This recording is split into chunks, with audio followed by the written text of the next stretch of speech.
YouTube viewers, Rectangular back, this time with a custom Marvel Legends showcase. I wanted to make a version of the Iron Man Model 44, which only had like 5, maybe 6 appearances in the comics, but really liked the look of it and wanted to round out my Hall of Armor with some more unique looking designs. So I went ahead and took the Ironmonger, which came in the 2-pack with Obadiah Stane, and also used a Warhammer Hellblaster figure for the shoulder armor, and then also the minigun from the old Toy Biz War Machine. And first I had to disassemble the Ironmonger, and I went ahead and dyed the figure in RIT dye for synthetic fibers, and that turned out pretty well. I'd never dyed a figure before, and you can see from these photos from Instagram how the dye changed the color of the plastic. It changes it to like a kind of like a purple metallic gray color, and then once you wash off the excess dye, it'll look more like gunmetal. But unfortunately, I didn't learn this until later, that the plastic continues to leach out dye. So I had to take some extra steps, and I did actually prep the Ironmonger figure by removing some of the pistons and sanded a little bit of the joints. Actually, the shoulders I had to sand quite a bit to accommodate those shoulder pads. And then dyed everything black, and then I dyed the figure and then added Mod Podge, then a dull or flat black, and then gloss black, and then added the gold and the red.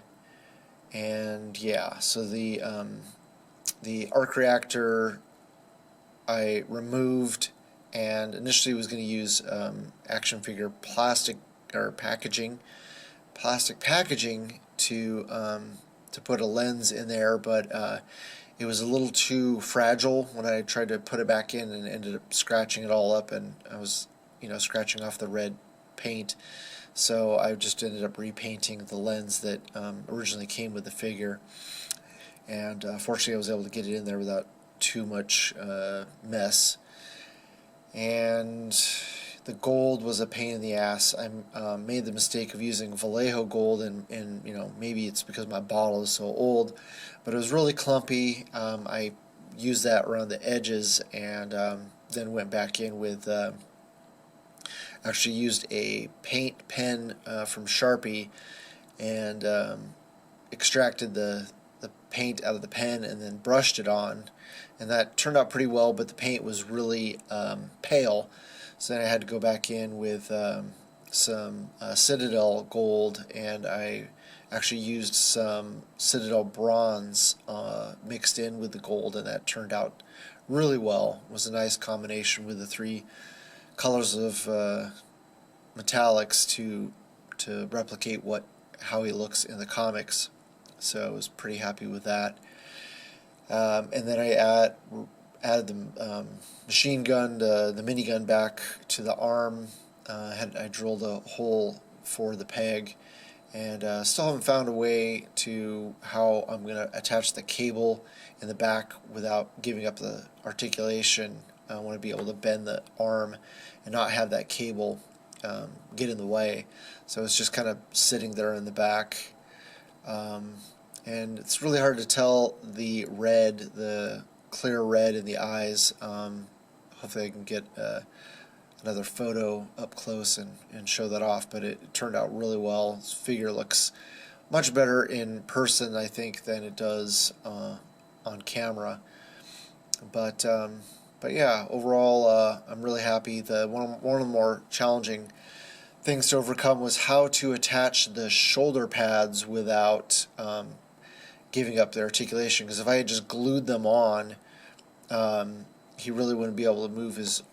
He'd be able to move his arms out a little bit, and forward and back just a little bit, but he wouldn't be able to rotate his shoulders. So I used floral wire and punched a hole in both corners of the armor, and then strung the floral wire through the holes, and then so I made a loop, and then ran the loop up the arm and over the shoulder, and then pulled on the wire to tighten it into place, and then just like wrapped around the excess and shoved it up in there, in case I do need to remove it at any time. I have that option, so without having to cut it, I can actually just to loosen it and pull those off. But yeah, tell me what you guys think. Overall, I'm pretty happy. If you want to see size comparison, I would just do a search on YouTube for the Ironmonger, because it's the height didn't change. One of the other more difficult parts was to reassemble the figure. The torso joint is that ball peg that goes up inside that figure is both hard plastic, and trying to get it back together was kind of a nightmare. So fortunately, it all worked out in the end. So with that, hopefully you guys liked the video, you share with your friends, subscribe if you haven't already, and I love hearing back from you guys, so please leave a comment below. Thanks so much for watching, and I'll talk to you guys later.